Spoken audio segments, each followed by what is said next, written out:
Hello. Welcome to a very normal episode of House of R. I'm Joanna Robinson. Joining me today, the luminous, the ever-present, Mallory Rubin.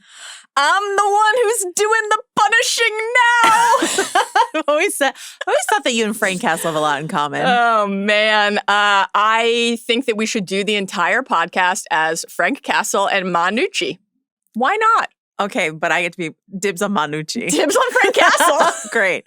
This really fits our profile. Okay, we are here ostensibly to talk about Punisher, One Last Kill, Yes. the Marvel special presentation Yeah. that dropped this week. But also we're here to collaboratively come Yes. up with the 10 MCU characters that we would like to see get their very own special presentation. That's right. That's right. You know, who else can kill an untold number of people? Who else can chew prescription pills like it's no problem? Who else can do bloody palmed pull-ups? I'm excited to talk through the exercise regimen. See what you think I could personally handle. Let's break it down. Yeah. Great question. All of that Yes. after this. This episode of House of R is presented to you by Target. Calling all trainers. The Pokemon and Target collection celebrating 30 years of Pokemon is almost here, and the lineup is kind of incredible. A few are sure to be fan faves. Pokemon starter jackets, mystery water-type Pokemon bottles, and even caboodles. Which feels perfect, because Pokemon has always been about sharing the adventure. And Target is bringing fans together to celebrate that spirit. The first drop is in store May 2nd, online May 3rd. With the second drop, June 6th. Explore now at Target.com.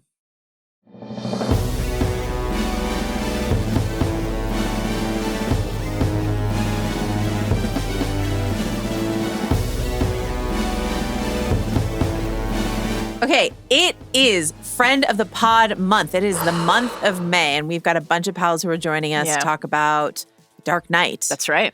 Talk about Mando and Grogu. Uh-huh. To talk about Survivor. Oh, yeah. To talk about a number of other things that are coming up. That's right. No friends today, though. We had a friend who was supposed to be here, but he could not make it. But With us in spirit. with us in spirit, Mark Bernardin, thank you so much. Mark, we love you. We miss you. Come back. It's been He's, years. Yeah, he's stuck in the writer's room today. He couldn't make it. But more importantly, it's 25 days until the Vampire Lestat premieres. Just incredible. Um, Incredible stuff. It's my world. We're all living in it. I'm thrilled. I'm just thrilled for you. I got to witness you in the wild last night, just evangelize to genuine strangers. Yep. Go up to people who you'd met mere moments prior Correct. and say, have I convinced you to watch The Vampire Lestat? It's more importantly, a privilege to witness you. More importantly, Mallory Rubin, what were we doing in the wild last night? I can't even talk about it on the straight face. Last night was the most important and most meaningful night of my life because I got to Hang out with me. hang out with you.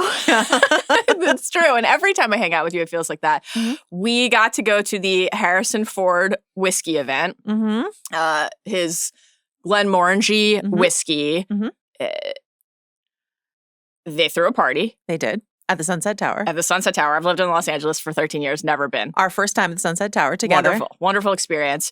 And Harrison Ford was there, and he was in a kilt, and I got to shake his hand, look into his incredibly blue eyes, and you took like no fewer than 75 pictures. All of which I look extremely normal and cool in. Are they okay? You haven't posted them, so I'm worried that they're all bad, and that's my fault. I need to it's just one of those things where I got home last night and I was like, we've got 2 pods to record the next day, another one tomorrow morning. We've got 3 pods in 36 hours, a real normal one for us. And I was like, I should probably do some prep and wait to spend the multiple hours I intend to spend putting that Instagram carousel together in a couple days. But it was just actually genuinely magical. Shout out Jesse. Yeah, Jesse. For the invite. Jesse the legend. Jesse the god. Shout out Derek. Derek, who sort of ushered you towards Harrison Ford. He's like, now, we're going to do it. Unbelievable stuff from Derek. And Derek's wife, Hannah. Hannah. Yeah. House of Our Head. Yeah. Incredible. I mean, This was a great evening. We're going to have to say several listeners. This all again on another pod that more people are going to listen to than the Punisher You don't pod. think the throngs are listening to the Punisher pod? Let's say it on the Dark Knight and Star Wars pods just in case. Yeah, we're going to run it back. But anyway, for you happy few who are here to listen to us talk about the Punisher, you get the first blush of reaction of Mallory Rubin. I got to watch Mallory meet Harrison Ford through the lens of my iPhone as I snapped no fewer than 100 photos of you. And it was just wonderful. It was great. Really special. He was wonderful. He was incredible. Great in his kilt. Sure did. He had a lot of vim and vigor and was total just command of the room, no surprise. Cracking wise during this Q&A. He was both over it and also fully there at the same time. He's exactly what you would want him Yeah. to be. Just total, complete, undeniable perfection. I'm so happy for you. Oh, God. And Mallory took me instead of her husband, and that's what I have to say about that. Thank you. He was very supportive from afar. He was. Okay. Shout out, Adam. All right. To hear us repeat this anecdote 2 more times on other podcasts, please make sure you subscribe to House of R. Follow us on socials. That's right. At House of R Pod. On TikTok, on Instagram. Why not? Where aren't we? What a great idea. hobbitsanddragons@gmail.com. The inbox is always open. You sent us some Star Wars questions. We're going to ask them of our guests that we have on that pod, which we're very excited about, recording that in mere hours. It's Grogu. It's not Grogu. It is, in fact, not Grogu. And if it were Grogu, would he be able to answer the questions? Stop it. No, babbling and cooing. I'm getting it out of the way now. The babbles and coos. No, you got to bring it out later. Come on. I will. The babbles and coos are just, it's the truest form of communication. I do plan to ask our guest, a storyteller whom we both admire. Deeply. It's not Grogu. If Grogu is a character or an accessory, and we'll get into it. But that's not this pod. This pod is about Punisher. Great stuff. Spoiler warning for Punisher. Yeah. Anything Punisher's ever been in. That's right. The Netflix series. Yes. Daredevil Born Again Season 1. The comic books, et cetera, the Tom Jane movie, whatever you prefer. The whole Punisher canon is on the table. Yeah. We're going to talk briefly about this 44-minute long special. It was short. Yeah, I was surprised by the runtime. And then we're going to do our little dream casting. That's right. Marvel Which call us. Will be really fun. And I'm looking forward to it. You're looking forward to it. Is it just you're not ready to stop talking about Bullseye? I mean, it could be. And what would be wrong with that? I believe Absolutely there's nothing. Only one clear number one choice, but we can discuss it. We can debate it if you want. You won't win, but we can talk about it. Oh, God. Let's go now to our opening snapshot.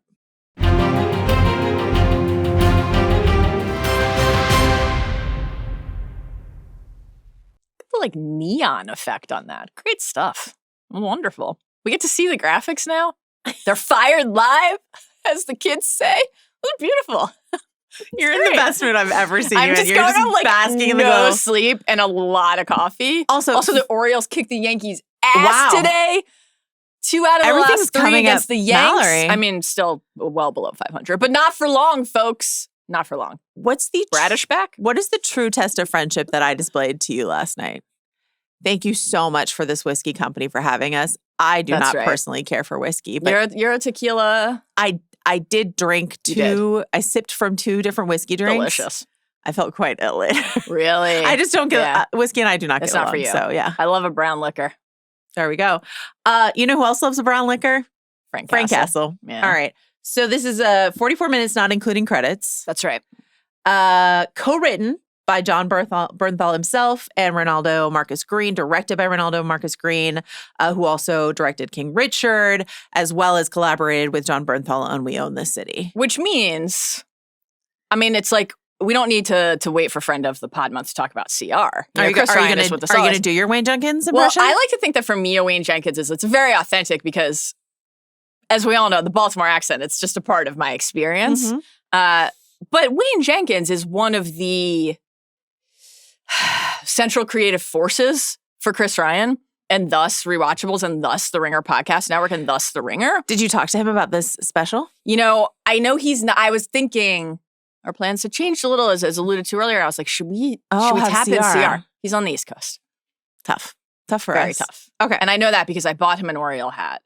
And I was like, is this the week I bring it to you? He's on the East Coast. Do you think he'll wear I've been giving him a lot of he's feedback on his hats. He's really into his Oakland A's hat. But do you think he's been wearing the Detroit Tigers hat a lot. Okay. I texted him a picture. I bought it for him in Baltimore, when I was in Baltimore. And I thought— At that Dick's Sporting Goods? Correct. Where I purchased a baseball glove for things that we'll talk about at another time. And I saw this great hat in the New City Connect line. I thought, this feels like a CR hat. Genuinely. Not just because I'm like, stop wearing fucking Tigers and A's hats, wear an Oriole hat. But it called to me. It felt like CR. I took a picture of it. I mean, I bought it first. And then I took a picture of it and I sent to him and I was like, no pressure. Yeah. Got you this hat. You don't have to wear it. If you don't want it, I'll keep it. And I don't really wear hats because I have a really like oddly shaped head and my ears beautiful, look insane. Glossy hair that cannot be contained. Backwards hats a lot when I was in middle school. Maybe I'll go back to that depending on how the haircut goes next week. We'll see. What if I just started wearing Sambas? Well, I mean, I always wear Sambas, as you know. So that part of the look has transcended time. Not only did I wear backwards hats, I wore routinely backwards no fear hats. Remember this? From our youths? I do. This is like a real just commitment I had to a certain type of fashion. Anyway, Chris said he thought that the hat was beautiful, and I haven't gotten to give it to him yet, but I'm sure he'll wear it. It's the Camden green, the scripto with the little bird in the middle, wonderful. And I can't comment on whether he's seen The Punisher. Was this whole anecdote brought to us by your concern earlier that we would not even make an hour long on this podcast? No, I never worry about that with us. Okay, great. Just excited to be here with you talking about life. Some quick context for this special, which is that Jon Bernthal did not agree with the direction they were taking Frank Castle in Daredevil Born Again until they hired the Punisher showrunner to take over on Daredevil Born Again. And so he came back, and that's why we got a little bit of Frank Castle in the first season of Daredevil Born Again. Some of the highlights of season 1. Absolutely. We were fans. Yes. But as part of this sort of conversation about, hey, I'm Jon Bernthal. I've been playing Frank Castle for a while. I have some thoughts on what direction he should go in. They negotiated this special presentation where he co-wrote the story. And this is like the epitome of a Punisher story that he wanted to tell. And he's like, this is what Frank Castle is really about, which is, stop, you've heard this before, guilt, PTSD, rage, and violence. Guess what? I already knew that, but here it is in all its glory. In terms of when this special is set, Dario in an interview, I believe with Variety, said, quote, I think this tells the story of what happens next after Punisher and before and during events of Born Again Season 2. And between those things, Daredevil Born Again Season 1 happened. So I don't know. Yeah.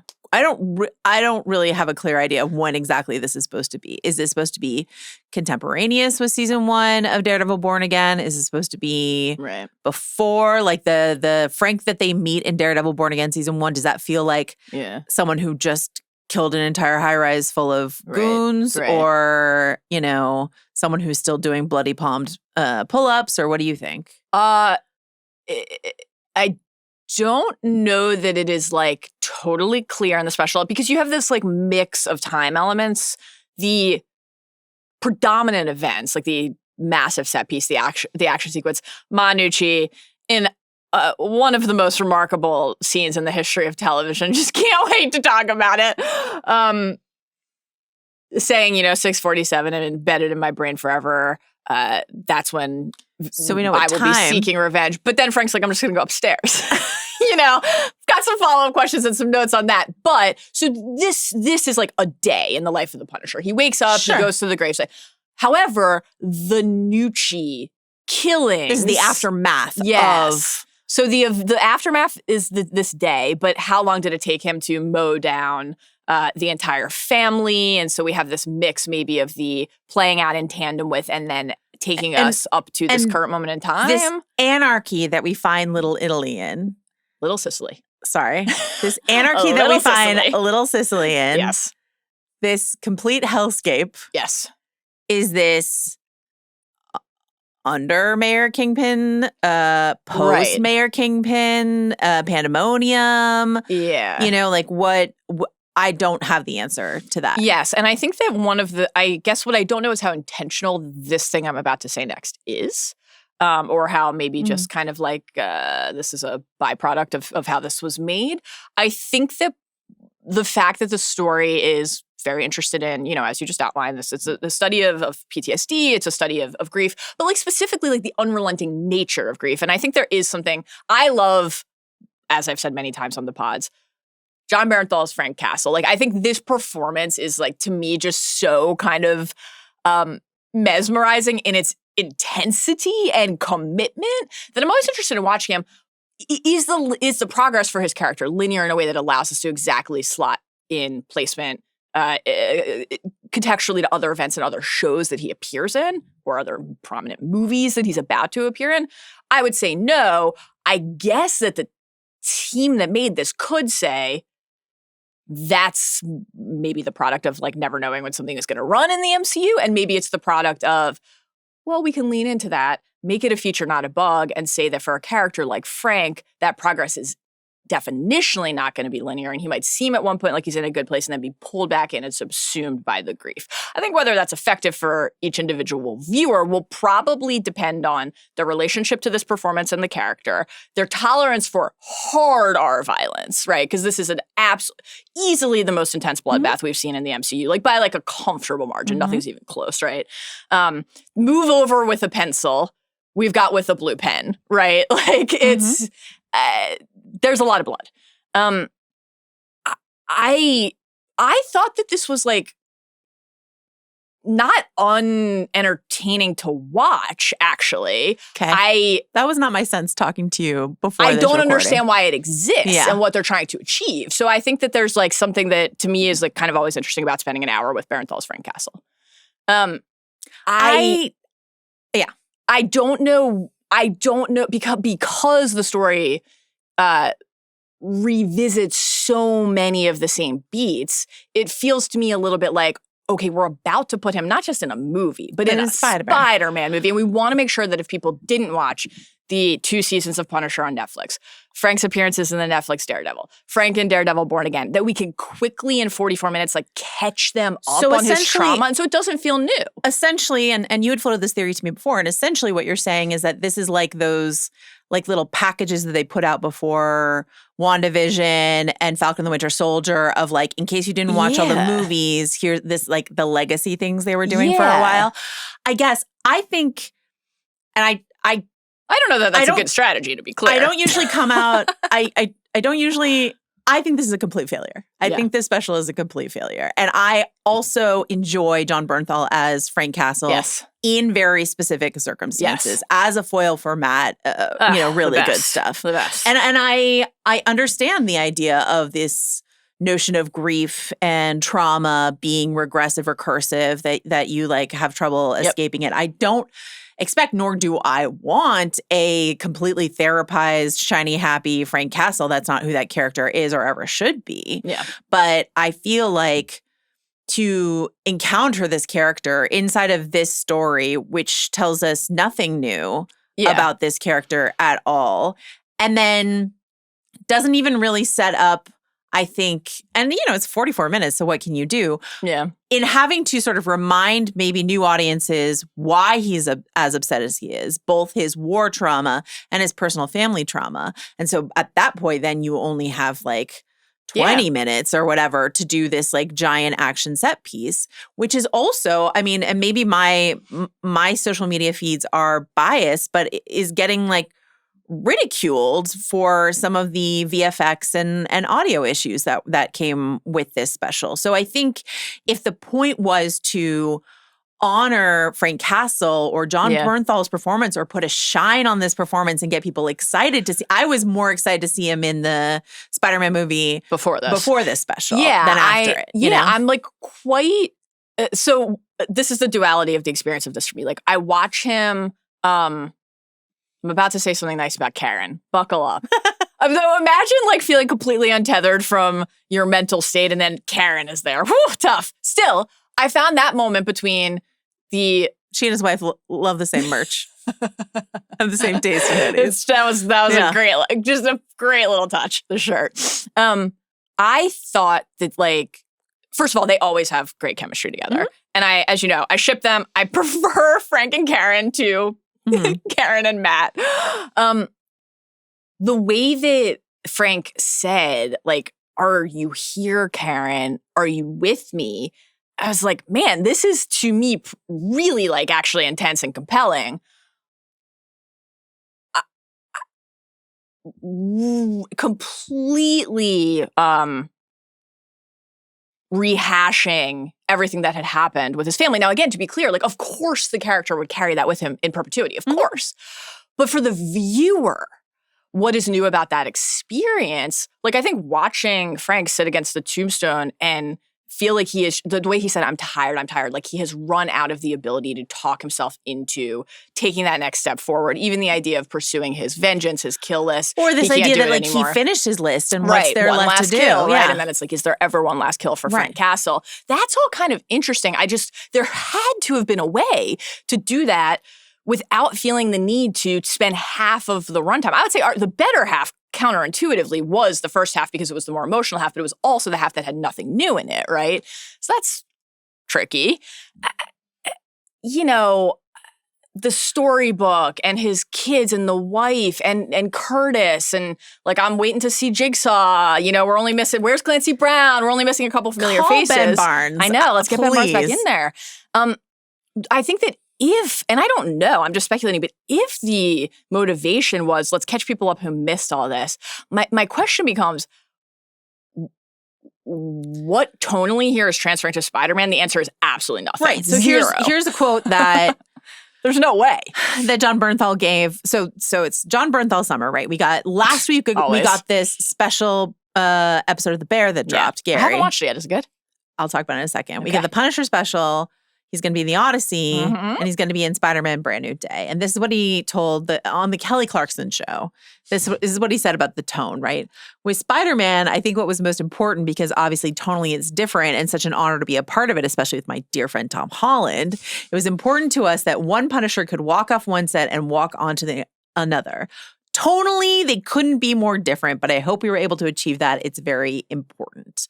And this is the constant, like, struggle. This is a bigger picture struggle of the MCU. Yeah. When they try to create a world where all of these characters can conceivably interact with each other, but can we make fun stories that feel different and experimental and tonally, you know, can we make Guardians feel different enough that that we're doing a different tone, a James Gunn tone, we're out in outer space, and then the Guardians can mix with the rest of the Avengers. Like, that's a successful version of that. But, like, I think some of the critiques of the MCU, which is that it feels so same, one of the reasons why is so that they can have all of their various action figures, like, fight together. Sure. Yeah. And so to think about this Punisher special, to think about people going to see the young fans going to see the Spider-Man movie and then being like, can we go watch the Punisher special? Yeah. Certainly not. Right? And not that they have to, but, like, But then what is its utility? What's the point of it? And, like, I don't think, I'll be very curious if in Brand New Day we need this backstory for Frank. I don't think we will at all. And even that's what I was going to ask you next is, like, do you anticipate, because this is all speculation based on trailers and stuff. We have speculated that part of the structure of Brand New Day might be these, like, little vignettes with various foes scattered across the city. Like, is Manucci going to be one of them? Like, I don't think so. Could the state of Little Sicily come into play? Maybe, but then gets back to your Fisk point. If part of the desire to do this is, like, we've done Born Again Season 2. We're going to do this Frank special. Frank is going to be in Brand New Day. It's this stretch of, like, the grounded street level heroes in New York, more clearly rooted in this moment in time in a way that makes it very apparent, in addition to just John Bernthal wanted to do a Punisher special and, like, we wanted to make one, why it has to be here. Literally, like, not only in the continuity of the story, but in our real lives. It like, feels like something they put a Fisk poster in the background somewhere. It feels like something they gave an actor who was frustrated with what was going on with his character in the MCU. Yeah. And they're like, we're going to give you this and we want to use you. We want to use the Punisher and Spider-Man and we think it would be great. And I am excited for that. I think it does look great. Yeah. John Bernthal, so we just had, like, one of our best episodes of this year was sitting down with Sam Witwer and talking to him about Maul, a character that he's played for a really long time. Yes. And getting to hear his insights into Maul and hear about the collaborative process in making the Maul show. And so there are definitely times when an actor who has spent a long time with a character and thought a lot about a character, like their insights are incredibly important inside of the creation of what's the next chapter for that character. Yeah. John Bernthal, who is not by trade a writer, co-wrote the Bear special and co-wrote this special. They came out within a week of each other. Yeah. Is currently starring on Broadway in Dog Day Afternoon with Ebon Moss-Bachrach, who is in the Bear special with him, et cetera, et cetera. John Bernthal is extremely good at intense, crying, emotional, all this sort of stuff like that. He created in both that episode of The Bear and this a playground for him to do that exact register, but kind of only that exact register. And to me, it feels indulgent. It feels overindulgent of an actor who's like, this is something that I love to do and no one does it as well as I do. And I'm like, I agree, but I don't think it's calibrated inside of. I thought the Bear special was slightly more successful because Marin Ireland is in it. She's really, really good. And the ending of that episode is really good. But it did not strike me as a good episode of The Bear. And this does not strike me as a good episode inside of the MCU because it's serving one person's goal and desire, which is not serving the larger storytelling, I think. Yeah. Well, I think that if there is in the business of, I think that's a very fair point, if in the business of Hollywood and the moving and shaking, that is sometimes the calculus, then surely there is a way then to showcase that desire, those performance impulses, with more new story around it, right? And then that's actually exciting and fun. And it's kind of, we have a few more things about the special itself to talk to before we get to our 10 characters who should have the special. But this is very connected to what we will talk about when we get there, because it's like, well, what should the function of the special presentation be? And Frank is in this really interesting place where, like, on the one hand, because the character has moved from Netflix into Disney as other characters have, you kind of, like, if you remove yourself from actually assessing the creative execution, which, like, is not what we're here to do on this podcast, but in theory, like, you can understand maybe, okay, let's, like, in this contained space, get this character back in the mix. But because that's not what happened, then it's like, well, why do it in 44 minutes in the first place? Because Frank, and we've talked about this before too, with the difference between the Netflix seasons and the Disney seasons, like, and you know, to be clear, like, at the time, we obviously both adore the Daredevil show. A lot of the discussion around the broader Netflix universe was like, these seasons are way too long. But they were long, which meant you got a ton of time with the characters. So 2 seasons of The Punisher plus his Daredevil appearances is the equivalent of like 4 or 5 seasons of a Disney Plus show in terms of sheer tonnage, right? Correct. So we have had so much time with Frank Castle that this might sound sort of inane after, like, saying, did this really work? But I'm like, give us a full season to really do something totally new and bring this character back in full. Very least like 90 minutes. Yeah, you know? This was too short. And like, that, let's go into it, right? Manucci, join the show. Let's get into it. Judith Light, you're always welcome. I can't wait to talk about that. One of the, oh God, you know, as we talk about what's here, we meet a vet named Johnny right at the very beginning, right? This is where I was concerned because a brutal dog murder right off the bat is a tough one for me personally. I was shocked and surprised that you kept watching, honestly, and it was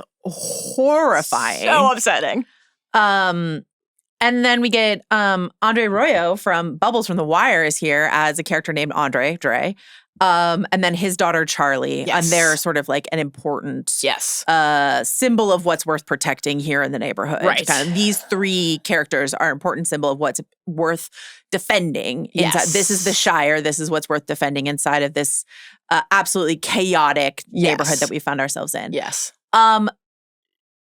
Johnny, the thing with the dog murder is, like, we have so little time to meet Johnny. This is what I'm talking about if we had more time. Yeah, for sure. We wouldn't need, I think, to, like, kill his dog in order to care about him. if we had time to flesh out who this character is. He's a Marine. We know this because he's got the hat and he's whistling the tune and he named his dog Camo. So we're like, okay, soldier, right? And then we've got dad, right? That's Frank Castle's other identity, right? Yes. Like girl dad, right? And so like, dad, yeah. But Dre, I mean, as soon as I saw Andre Arroyo, who like he shows up right in the first few minutes, I was like, oh my God, how exciting. They got him here. And then they like, to do what? It really could have been anyone in that role because they didn't really use him. So I'm just saying, like, we had more time to spend with a vibrant neighborhood worth defending at risk. You know, and then he's got like there's a boy in his building who's like a neighbor, you know, like all of that sort of stuff. Like, I understand the function on a basic screenwriting level that all of these characters serve, but you didn't actually make them characters. And like, I think you could have if you wanted to. For sure. And how interesting is it potentially for Frank's journey with this is the shop that he goes to get his morning coffee. Mm-hmm. And every day, the walk to this place is like a fugue state journey through the chaos around him that is kind of an undeniable reminder, not only that his personal vengeance quest has not made the city safer, but maybe done the opposite. But he's not engaging with that idea at all, right? But he could have with more time. And then he gets there. And we're moving toward, over multiple episodes perhaps, this moment where Charlie, the young daughter who he saves, gives him this flower that he then takes to his daughter's grave. And he says, met someone today, reminded me of you. And that is an Insides episode. Of course, it is still a mini journey, but where like we maybe got to see the resentment looking at this intact, beautiful family, this family that is still together, that wasn't torn apart, that maybe it's hard for Frank in every moment to act for the good and justice of others when they have a thing he no longer does. I feel like it would be incredible to see him really like work through that with this character set. The boy in the building and the Knicks jersey, shout out Fenrock now and always, you know, that was like even more so than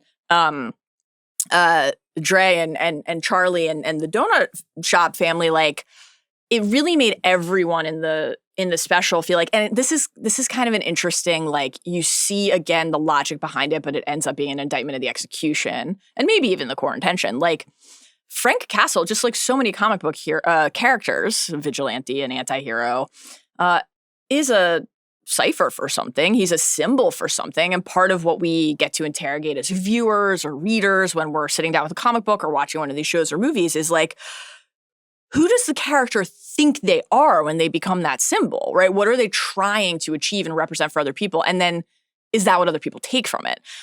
The problem becomes when every other character in the story around them also becomes just a symbol for something instead of a fully realized character, right? So like you're the symbol for the happy family, but the family who is under threat. You're the symbol for the daughter I lost who can allow me to move into a place of like maybe those reminders. And I think this was like one of the more like successful emotional notes in the special ultimately is like the thing that Frank is really unable to tolerate in this moment in his life is the memories, right? Like there's this kind of like unrelenting, unceasing, crashing wave of the reminders of the family that he lost and couldn't save, right? The carousel.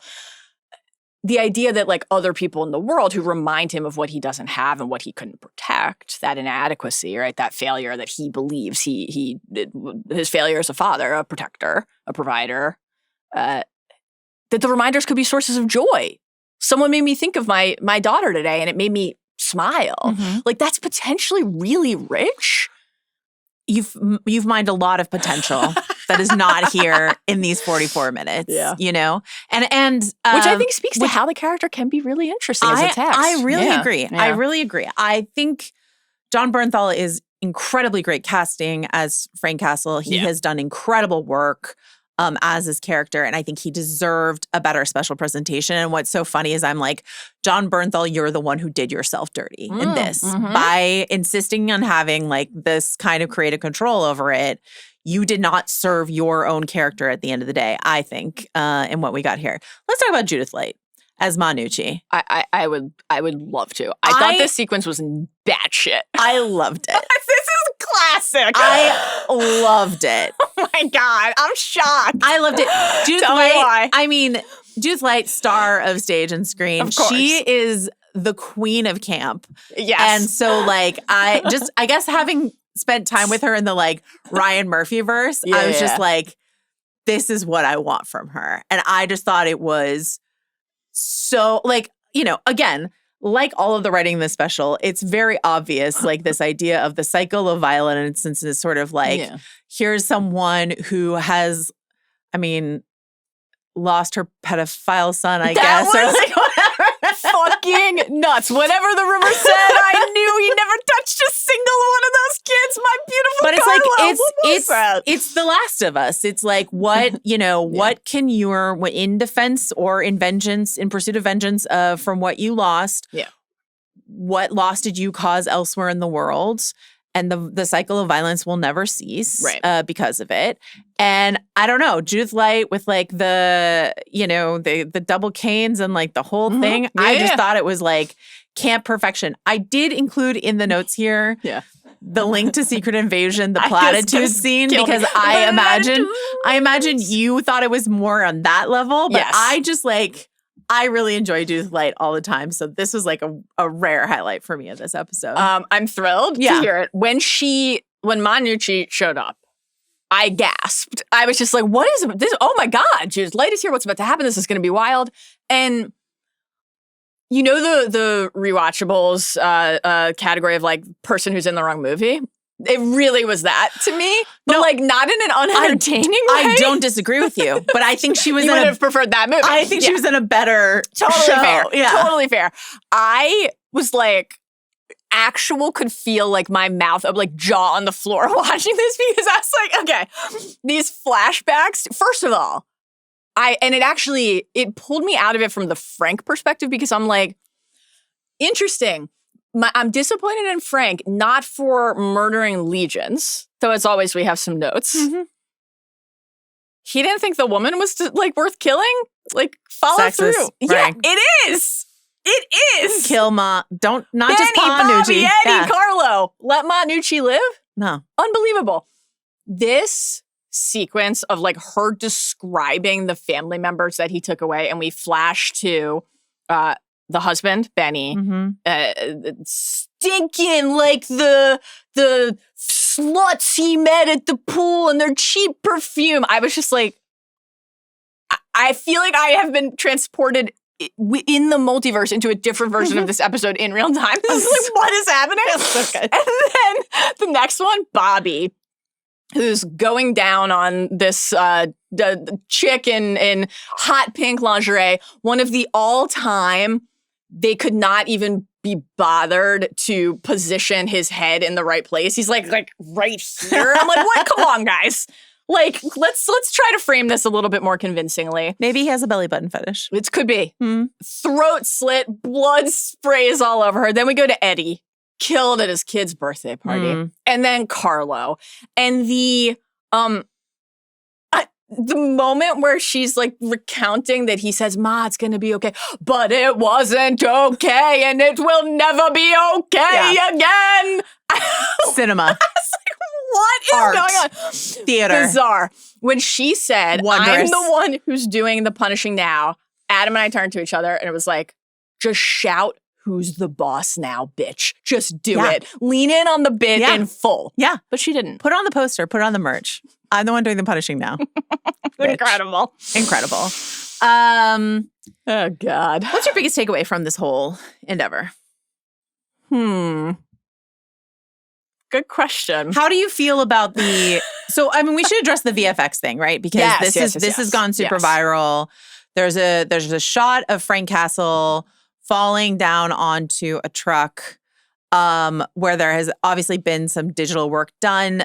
James Hibbard at The Hollywood Reporter did some PR work for Disney and was like, actually, that was a stunt effect that was done in camera. We just digitally replaced the face. And that's why it looks so weird. And I have a hard. You're gonna have to release the footage. You're gonna have to release because it does look like a video game, and maybe if it was done in camera, and like the responses I saw to that on my Twitter feed today were like, "You're telling me some stunt guy risked all of his vertebrae doing that stunt for it to look like a video game cutscene? Like that's what you're talking about here? Yeah, it's in a time when Marvel is still struggling with this VFX narrative. Yeah, this was kind of an inexcusable shot to leave inside of shocking. The end product here. The audio issues, which like Disney, I guess, responded. A bunch of people wrote in saying like, "Hey, it's coming out of the wrong speakers." And Disney responded. This is also inside the Hibbard THR article. Disney responded and said, "Thanks so much for flagging for us. We're fixing it." So like the audio is fucked up. This VFX shot is still in there, and I'm just like, why does it feel so slapdash? Something like this, at the end of the day, when the whole Marvel machine has slowed its output theoretically to improve the quality, and make everything feel more like fully realized and optimized. We were texting last night about the very video gamey shot of Frank falling backwards, and it just like it almost does look like, and you would say that when you're looking at a video game, oh my god, the cinematic quality of this, but when it's in a live action thing, and then suddenly it's like that looks like an animated rendering. It really like pulls you out of it for a second watching it. I didn't personally notice the audio stuff, though. As you know, I'm like going deaf, so that could have been me. Well, and also we watched on screener. screeners, and then so that maybe it's like coded differently for that. Probably is. But yeah, like none of that is very good. Also, like in general, in a stretch like that where the choreography and blocking and sequencing of that entire sequence is so precise. Right. That was a real kind of glamour hero moment that like people were going to be looking at. So for that to be like the shot, looks bad, very, very strange. Quite odd. Given the dead dog and everything else, and everyone is converging to kill this person. It was real John Wick 2. Yes, for sure. Real Smokin' Aces. I was reminded of a couple Ben Wheatley movies, Free Fire, High Rise, some Attack the Block energy. And that's a setup that I like. Everyone is trying to kill this one dude, and this one dude is so good at killing that he kills all these other dudes while trying to protect all of the innocents around him. Like that's a great setup. And so that sequence is something that I would welcome. Did you not like the actual kind of like action of it, like as an action set piece? I liked it well enough, but it came at a point in this episode where I was already just so frustrated by what I was watching. You back in. You were just out. Judith Light really tried. Manucci did her best to pull me back in. I am sometimes like... So now, if Manucci shows up in Spider-Man Brand New Day... Yeah, what I want is for her to go find Mob Lake. Okay. Let's just get all the Moz in one room. What if she shows up and does say they're definitely both Fist supporters? What if absolutely. No question. What if she says, "Who's the boss now, bitch?" in Spider-Man Brand New Day? I will stand up in the theater and fucking clap. Judith Light, it's not too late to ADR that. MCU, if you're listening. I will clap. There's obviously something, and, like bracket complimentary, because I enjoy this aspect of video games. There's something kind of inherently like video gamey about, but also plenty of cinematic and TV comps for a sequence like that. Like I love the comps that you just mentioned. Like I thought that sometimes with Punisher, I'm very aware that like, a character who is taking the law and societal, the gun, into his own hands and saying the way that I'm going to set things right is my own idea of justice and all of these And also I'm extremely mentally unwell. That's obviously like just undeniably very fraught with the character, period. Like, of course. And certainly in the times we live in, like I often, when I'm watching it, I'm like, oh, Frank, go. Like I feel like pretty gross and weird about it. I think probably a lot of people do. So like watching that sequence, there's that aspect of it, of course. I thought that the action and the kind of rhythm of it and what you're identifying of like, the masses bearing down on this one person who has to kind of like charge back up and through them, like pretty fun to watch. Yeah. And the way that Frank is such an undeniable, and I guess this is maybe the like, not that we needed this special to do this, but the most likely and handy, I think probably two things for Spider-Man. Just reminding people of like what Frank can do, right? Sure. But also why Peter would find that unacceptable. He's not going to do that. In a Spider-Man movie, there's like, no way. There's just no way. And, like the idea of like, would Spider-Man have been in like a stinger for this? No, for various reasons, right? Obviously, like the rights shares and everything. But like, tonally, there's no way you're putting Spider-Man there. Anyway, watching Frank move through and mow down the crowd, like when he at the donut shop counter, like it's horrifying, but you're like, I'm watching someone who is achieving a level of violent intent that is like, and Charlie's like, hey. I don't want to match. Exactly. Charlie's like, I've got a flower for you. I don't know. There were things inside of it, though, that, like, in addition to the effects that took me out of it were, like, the boy across the hall, their apartment, the bomb rolls in, and he, like, kicks it back across the way and then puts, a shelving unit in front of the door for a little cover. Yeah. But then goes and stands against the wall that definitely should have just exploded. Like, he barged through Kool-Aid Man style the door. I'm like, how is that wall standing? Like, things like that really bug me, and I kind of, like, can't turn that part of my brain off, and that's my own but personal challenge to bear as I watch stuff like this. But, like, I don't know. It's if the special was an excuse to just, like, watch Frank kill people for 20 minutes and then watch him cry for 20 minutes, I don't, like, on principle hate it. It just, like, has to feel a little fresher to make sense here and now, you know? So, do you think I could do the workout routine? Oh, I don't think you can do blood. I don't think you do with the blood. You need more grip in order to do that pull up. I don't think you could have handled the friction of the blood. Yeah, slippery. A lot of blood. Yeah, lot of blood. But in a more like Desmond like setting, I believe in you. Yeah. Were you feeling it with Frank and Karen? Do you agree that they should be together?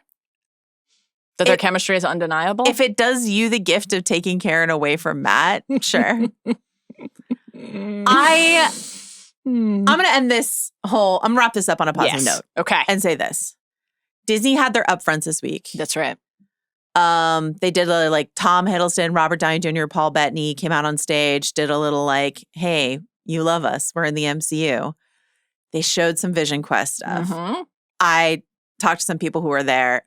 Went over like gangbusters. Oh my God, I'm excited. People loved it. I've heard nothing but great things about it. I'm really, really excited for it. Wait. And so, I mean, this is something that in its ideal state, the MCU serves all kinds of fans. This is something we're about to talk about with Star Wars, right? Like the Punisher special doesn't have to be for me. Yeah, for sure. That's okay. Yeah, absolutely. Agatha All Along isn't for a lot of people, but it's for me, right? Yeah. So like it can be that, totally. Yeah. And so if Vision Quest is for me, if the WandaVision, Agatha All Along, Vision Quest trilogy are like for the Joanna MCU fans, great. And if there's a bunch of people who loved watching John Bernthal scream and cry and bleed and swear and nearly kill himself and then kill a lot of people and they had a great time, great. Yeah. I don't think it worked, but if it worked for some people, live and let live, but also die if you're in Frank's way, I guess. Indeed. This episode is brought to you by Target. Time to talk about one of the most fun pieces from the Pokemon and Target 30th Celebration Collection, the mystery water type Pokemon bottles. Keyword, mystery. Yes. Each bottle features a different water type Pokemon, but you don't know which one you've got until you open it. Which, if you're a Pokemon fan, should feel very familiar. We opened ours. Yes. I got Psyduck. I got Squirtle. So we're calling all trainers. If you want to see which Pokemon you can get, you can find them only at Target for a limited time. Explore now at Target.com. Well, let me ask you this as we transition into building out our list of 10 characters who should have specials. What makes sense in a special presentation in the MCU? Marvel, call us. Dreamcasting future MCU specials. Okay, so first and foremost, let's just take a larger, is this Marvel special presentation strategy working? I wouldn't call it would you call it a coherent strategy? Yeah. Because basically in 2022, we got a Halloween special, Werewolf by Night. Great stuff. Stellar. I can't believe it feels like a long time ago. The best things I've ever seen. Really good. Same year, Christmas special, Guardians of the Galaxy. So in 2022, they're like, this is a thing we're doing. That's right. Yep. 4 years later. Jesus. Punisher. The same wait time between Ahsoka seasons 1 and 2. That 2027 update hit me hard. But November for Rings of Power. I know. It really is our year. It's our year. So here's what I'll say about this special presentation non-strategy. Yeah. Werewolf by Night ruled. Yes. I thought it was incredible. It's exactly what I want Marvel to be doing, which is like even more like I feel like they put Gael in that special in a really brave way where like he doesn't ever have to appear in the MC. He does not have to cross over. Right. They made it in modern day, so like he could, but like he doesn't have to cross over. And you know, it wasn't like a raging monster ratings hit. So I think they got scared of doing that more experimental stuff. But like, I think that's exactly what they should be doing. Like picking these cool off-kilter characters and, you know, giving them a platform. Yeah. And so Werewolf by Night, hugely successful. Guardians of the Galaxy, Christmas special, fine. Honestly, just kind of fine. Yeah. I thought. Cute. Fine. Yeah. Punisher, I think a failure. That's 3 over 4 years. It's not a great track record. If it were me, I would do more Werewolf by Night, but I am not in charge of the MCU for a reason. And you're also about to have Bullseye at number 1.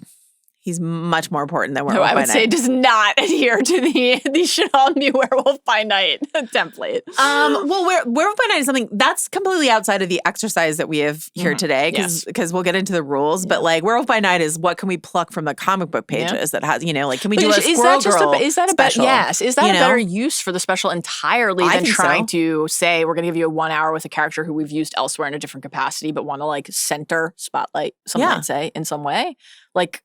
I do. I think it's like, and we talked about this at the time, like, I think it's a good tryout for a character. You know what I mean? Like, I would have loved to have seen more Werewolf by Night, but like, apparently the larger audience, not enough people wanted to see that. So it didn't go. Yeah. But like, you know, these are essentially pilots. They can be pilots. Like, what if Moon Knight had been a 1 hour special instead of like a season, and they would have learned what they needed to learn about Oscar Isaac and Moon Knight, you know, like that sort of thing. And so I think it's like a really smart framework for this idea of auditioning new characters. That's just not how they used it ever since Werewolf by Night. Right. I agree. I think that makes a lot more sense. I think it's a good way to port characters in. I think there can be other characters who like have appeared elsewhere and they are sort of either like redeployed or presented anew to the audience before then going back into the wider verse. A few of my nominees will fall into that that kind of cluster. They've done that to a certain degree, like when they put Darcy in WandaVision. You know what I mean? They've sort of like tried to pluck some characters and put them in some of their Marvel TV shows. Yes. Sometimes really well, sometimes not as well. Yeah. But like that's something that they've done where they've identified like a character that people really like and they're like, okay, how can we reuse them? For sure. Here, and when there's like a canvas, an existing canvas that makes a lot of sense to put a character like that into, that's a great way to do it. I found myself for that reason thinking of a lot of characters where I had a harder time thinking, where could we just plop them? Like maybe they need their own little space to play. But I'm so curious to see if we have like any overlap in our list. Here are the rules. Shocked. Yeah. We're about to do Brad Winterbaum's job for him and collaboratively pick 10 MCU characters or pairings. You could do a Mando and Grogu style, like, you know, this is a twofer. That should be tapped for their own special presentation next. Here are the rules. Yes. It has to be an existent on-screen character who appeared in the MCU in the past, or a Marvel Netflix project, or a Marvel Sony project, or even a Marvel Fox project. So like Kelsey Grammer's Beast. Yep. Not just because he showed up in the Marvels, but like just, you know, like of that era of X-Men, you're allowed. Right. Something in the Spideyverse, you're allowed. Jessica Henwick's Colleen Wing. Why not? You know, Iron Fist, not my fave, but I like Colleen Wing. So, you know, I'm thinking about it. So that's, they're allowed. This character does not have to be currently alive. In Marvel continuity, because resurrections happen all the time in Marvel. Yes. And also prequels exist for a reason. Yes. So Maria Hill, Kobe Smulders, still on the table. Absolutely not. Neither of us picked her. All of the examples I picked were ones that I was pretty confident we did not actually pick as our real examples. Let me ask you this before we finish the rules, just because you've named a few women. Did you have a fairly familiar experience for us as we make House of R, where you made your list and then you're like, I don't have a single woman on here? My number one pick is Bullseye. My second pick was a woman. Okay, great. You cannot recast this character. You must use an actor who has already played the character, right? Yeah. So we're not doing, you know. Anyway. And then it would be nice if this character didn't already have their own movie or show. Yeah. So like I'm not going to hold you hard and fast to that rule, but like the premise of the exercise is not we want a Steve Rogers special. We want to highlight a side character of some kind who we think we could take an hour and really do something fun with them. For sure. So let's start at the bottom. Should we just pencil Bullseye in at number 1? There's no reason not to, right? Do you agree with me? I do, actually. Great. Yes. Bullseye is also number 1 on my list. And I think that we should just everyone else is competing for spots 2 through 10. Yep. Right? Yeah. And what is it like the adventures of whatever Bullseye's getting up to with Mr. Charles? Or I think so. We both really, I think, liked the idea as we concluded Daredevil Born Again Season 2 of moving Bullseye into, call them the New Avengers, call them the Thunderbolts, call them whatever the fuck you want. They're always working on their branding. The connection with Mr. Charles and Bullseye sitting next to each other on the plane. He has now replaced Luke Cage as Charles's assassin, and Charles and Val have this connection. Here's what I'm envisioning. Tell me. It's one of my favorite scenes that has ever existed in a Marvel property ever. Okay, exciting. Which is Michael Fassbender as Magneto, Nazi hunter in that bar, just killing a bunch of people. I love it.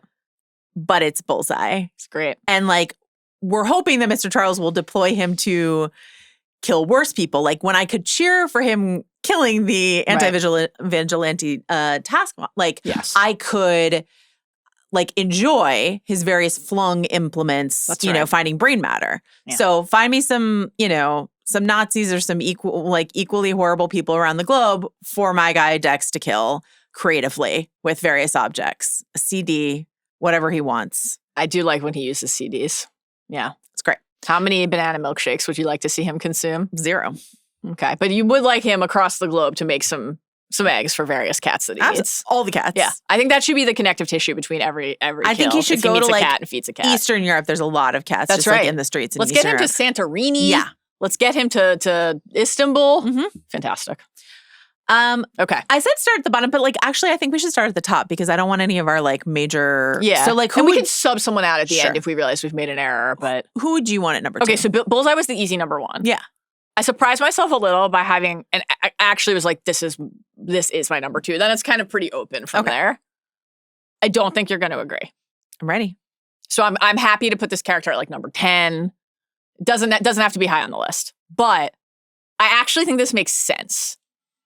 Because this has been one of the all-time, what did the kids say? Fumbled the bag? Yeah. Just kind of everybody waited, we anticipated, and then that was how we got Mephisto? Let's reset Mephisto. Okay. And I actually thought that seeing Mephisto in Ironheart was fun. It was just too little, too late, and not enough people, flat out not enough people. There are people who are wait, they finally introduced Mephisto into the MCU and don't know. Right. After spending more than a decade saying, when are they going to bring Mephisto into the MCU? It's just very sad. So let's get Sacha Baron Cohen back as Mephisto, do a 1-hour special, and then put Mephisto wherever we want. We're going to do some Midnight Suns. That might be coming up again with some of my other nominations. Ooh, fun. Or whatever we want to do with Mephisto, but we need to center Mephisto in a way that really invites everybody to say, sit down for an hour. Mephisto's here. You can't miss it. And then we can do whatever we want. I feel like this is the right way to get Mephisto in front of audiences. Right? Okay. What do you think? I'm into it. Let's do it. I'll let you have it. Number 2. All right. Here's my number 2, which can be number 3 if you want. 2 all-time incredible characters. Bring them back together. It's Madison and Wong. I have this on my list too! Yes! But not where you think. Madison, what are they doing? Okay. Here's what I think. Yeah. I think Wong is just trying to do his Sorcerer Supreme job. Yes. And Madison is just it's like a day in the life. Exactly. Yes. Because this was exactly what I was going to pitch. Because this way, I don't really know what's going on with Strange Academy. Is Strange Academy happening still? Is it active? I don't know. Is it snowing in there? Possibly. So if we're going to do it I still like the idea of spending more time in the tutelage of young sorcerers, right? Yes. But this idea of Madison as this ongoing interloper in Wong's life and their unlikely spark and bond and the high comedy of it, do it in a way where all of this stuff is playing out in the backdrop in a way that does not in any fashion preclude exploring something like Strange Academy further in its own little miniseries at some point. I love it. Let's put them at number 2. Mephisto, you're down to 3. Okay. Yeah. Watch him get bumped all the way to the bottom. Mephisto, you're back in Ironheart. I gotta say, this was the one I was most confident we would both have. Okay, what do you think should be number 4? That's what I'm saying. I had a woman at number 2, Madison. Yeah. The icon. She fucking ruled. Let's see. I would like to throw out next Dogpool.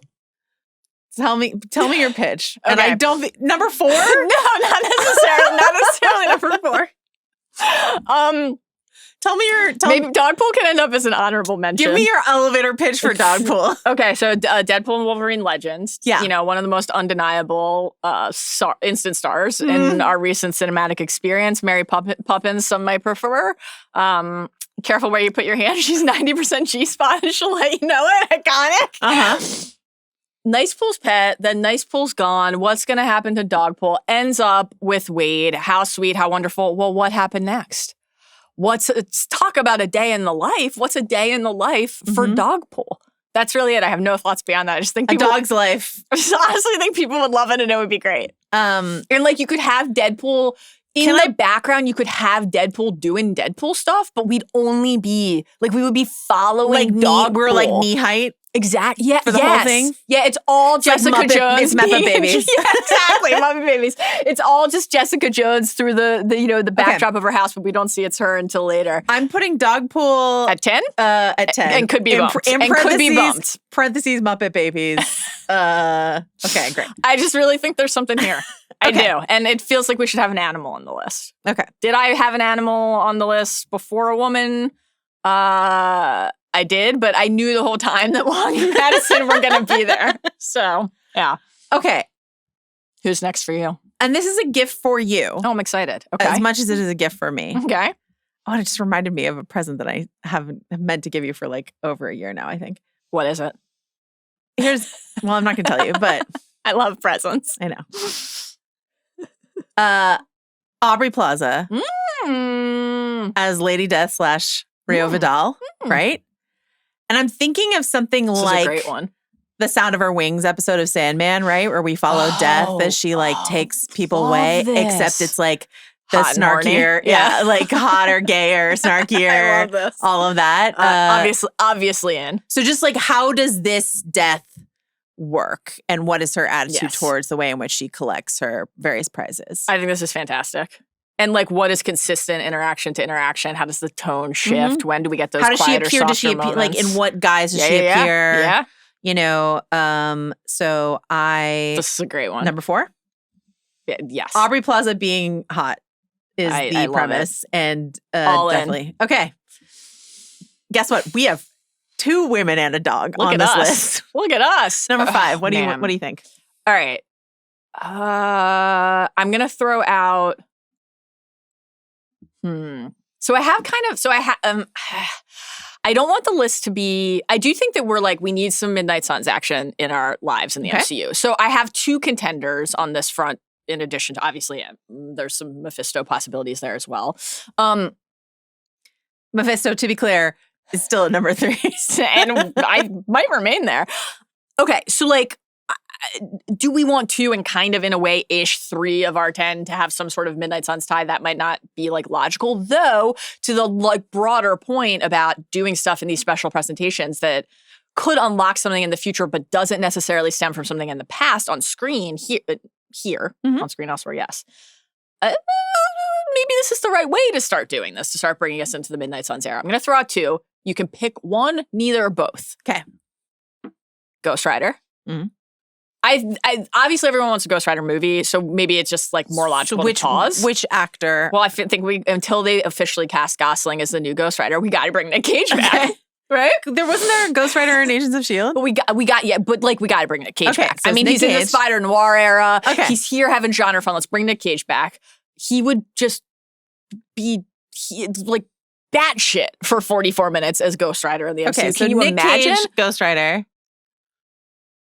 You said earlier it's John Barenthal's summer. Mm-hmm. What it really is right now is Kit Harington season.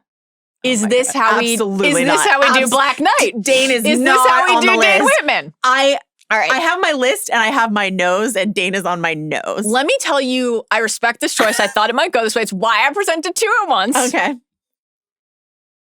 Are these special presentations a way to avoid the complete and total erasure? Eternals erasure. I will tell you. I have an Eternals option on here.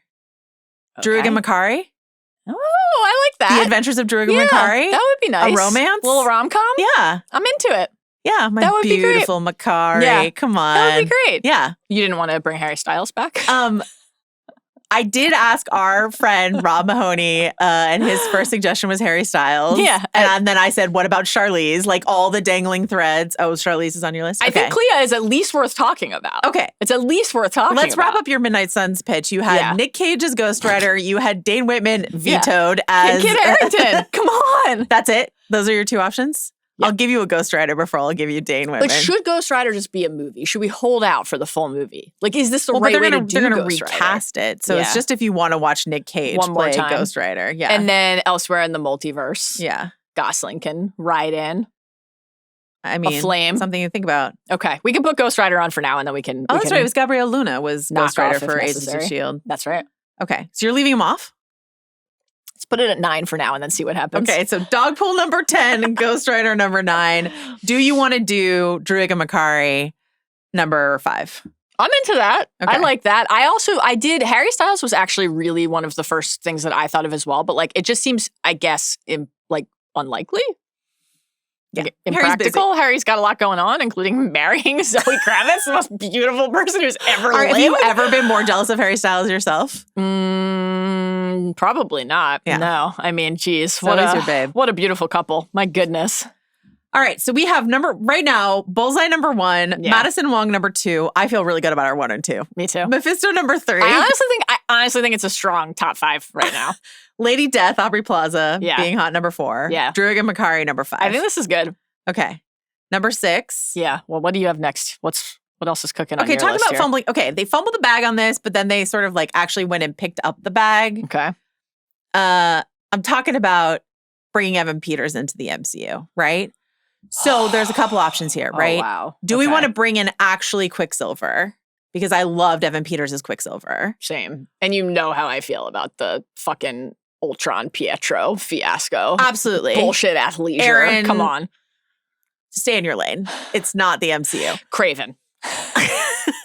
When's Craven 2 happening? Hashtag make Craven 2 happen? happen? I ask every day. Okay. I did recently my phone. You know how iPhones serve you memories? I got one of the all of the poses in front of the shirtless Craven. Do you think you have... After I emailed you 100 photos of you with Harrison Ford, do you think you have more photos on your phone of you with Harrison Ford or you with various Craven posters, standees, It's honestly probably pretty close. Great. Yeah. Okay.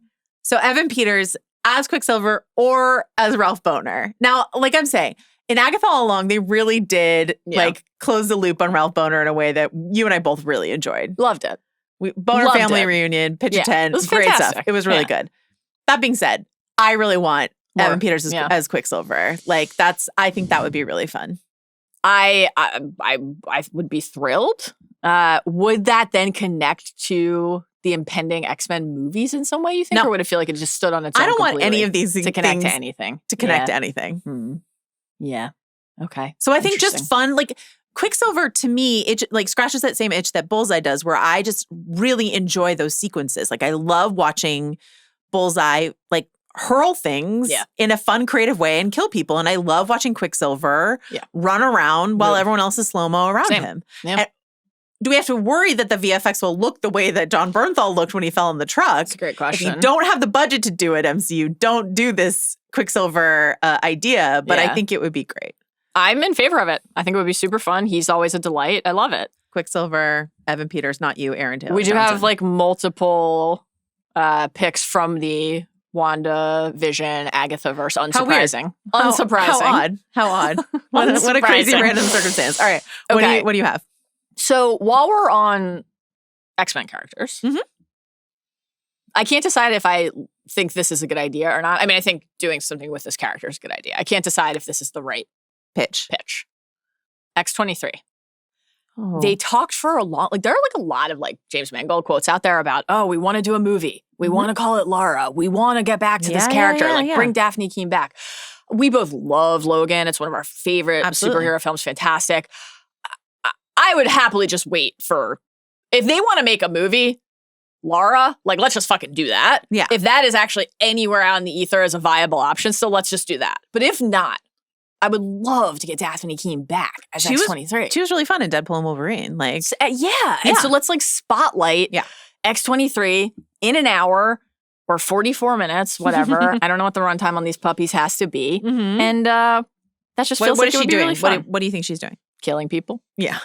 Some fun, like, you know, I've got your neck in between my thighs and I've killed you, choked you. I feel like it should be a like the Western trope of like maybe she's somewhere that's dusty and she's come to town and she's trying to like live a normal life. Yeah. But trouble finds her and she has to defend the town. Perfect. But she can't stay because trouble is always on her heels. Which town? Which dusty town? You know, Nowheresville, Nevada or something like that. Or we could be in Mexico. Why not? I don't know. I think this sounds great. Okay, great. That's fantastic. Anyone else? We only have one slot left because you have Ghost Rider and Dogpool here at the bottom. Sure do. All right, I'll throw out a few nominees. Let me know if any tickle your fancy, and then I want to hear the other contenders for you. So we mentioned already, but do you think that would Charlize Theron come and do Clea as a special presentation? Because like 44 minutes. I mean, this is just one of the. I would say even more so than Harry Styles at the end of Eternals. This is just like an all-time like. We had Charlize here to do a stinger at the end of Multiverse of Madness and then did nothing with it. And also, like, Dark Dimension Sorceress Dormammu tie is just, like, kind of rad. Dormammu, I've come to bargain. This is great. You know, it's the best. So, I don't know. It feels really disappointing to never go back to that. Maybe we will in some other capacity. So, that's a contender. You know, you mentioned Moon Knight earlier. And, like, I don't know. I never say no to Ethan Hawke. Should we do a little Arthur Harrow special? A little more glass in the sandals? That's all I can think of. I still feel like I left that unfulfilled as many did, obviously. There were some real highs at the beginning of Moon Knight. Yeah. And then like especially I think with the Arthur Harrow character and the finale just was like, this is what we're getting out of this. So I'd like a little bit of a redo there. And Ethan Hawke is the best always. So that's a contender. And then I think the internet would want us to say, they would not want us to conclude this exercise without saying 3 words. Howard the Duck. Seth Green, come on in. It's not what I thought you were going to say. I feel like anytime someone's like, what should they do for like one of these little spotlights? It's like Howard the Duck. Interesting. But maybe that's an insight into my social media. Your duck-based algorithm. And then, you know, I hate Thunderbolt Ross, but obviously Harrison Ford is Red Hulk. Harrison Ford. New friend of the pod. It's friend of the pod month. We met Harrison Ford. I think that means he's now a friend of the pod. I quite agree. Yeah. And does he wear the kilt as Thunderbolt Ross, do you think? I mean, in some ways it would be more logical than anything else. You know? That happened. Room to expand. Room to expand. So those are some contenders. Who else is on your short list here? Okay. Lady Sif, I'm still unsatisfied with everything that's been done with Lady Sif. And not that I have like a banger idea, but I just feel like we never quite got there with her. Yeah. So,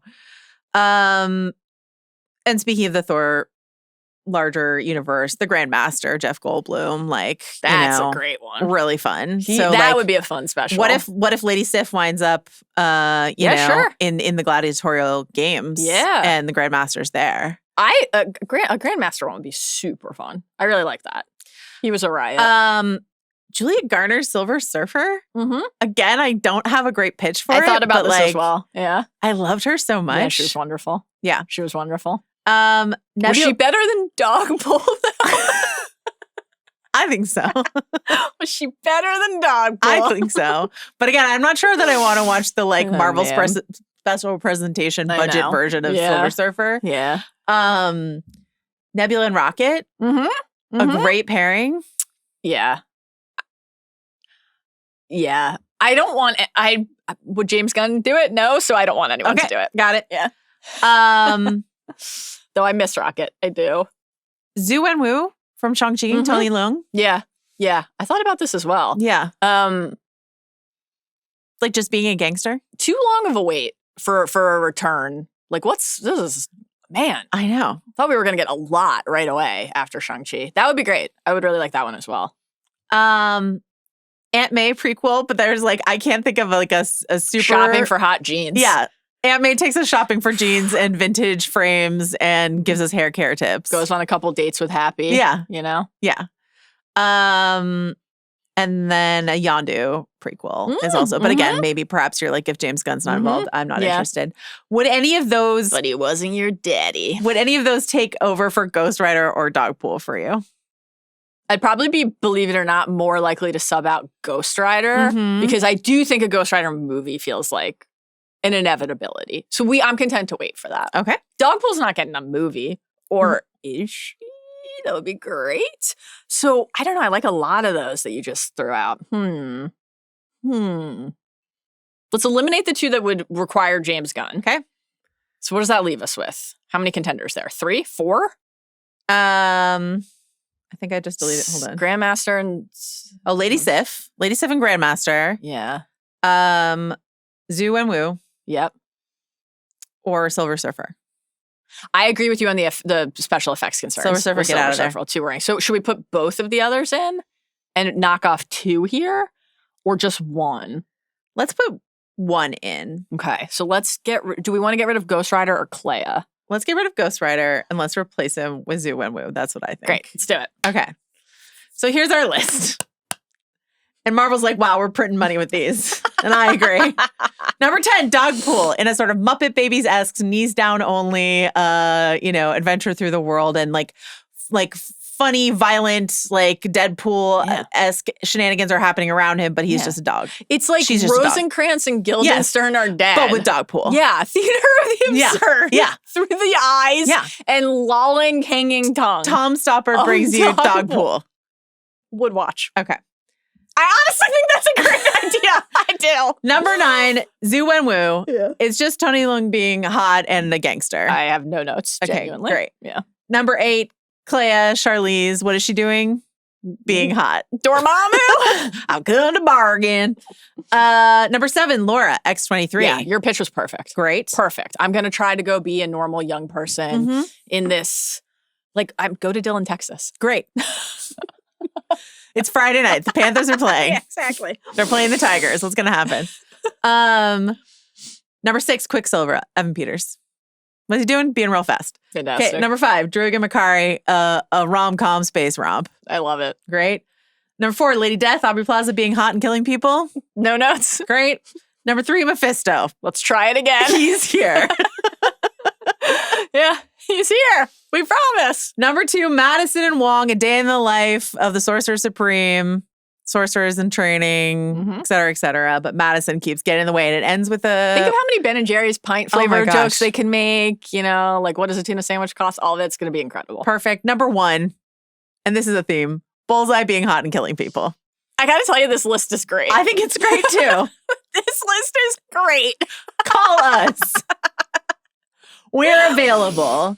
Oh, man. That's it. That's us talking about the Punisher special, but mostly just making this list because it was fun to do. I enjoyed it. Yeah. If we missed any ideas, hobbitsanddragons@gmail.com. We would love to hear them, or you can sort of like leave them in the comments in the social somewhere, something like that. We'd love to hear which MCU characters you think deserve. Maybe we'll put a little graphic together. Ooh, and then people can drop the comments and not say, you fucking idiots, you forgot X, but just say, I'd also like to see this. But you can also say, you fucking idiots. I'll take hate engagement. I'll take any and all engagement. All comments boost engagement. It's true.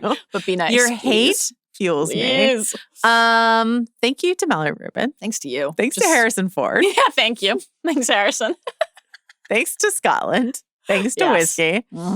Thank you to Carlos Chiriboga, to Arjuna Ramgopowell, for Scott Lee, Jomi Adeniran, and Jacob Cornett. Squad. We'll be back soon. I mean, for us in 2 hours. For everyone else in mere moments for us. Yeah. 2 days. With another Nolan installment. It's a sure biggie. will. We're doing The Dark Knight. Dark Knight, baby. With a friend of the pod. Sure. See you then. Bye.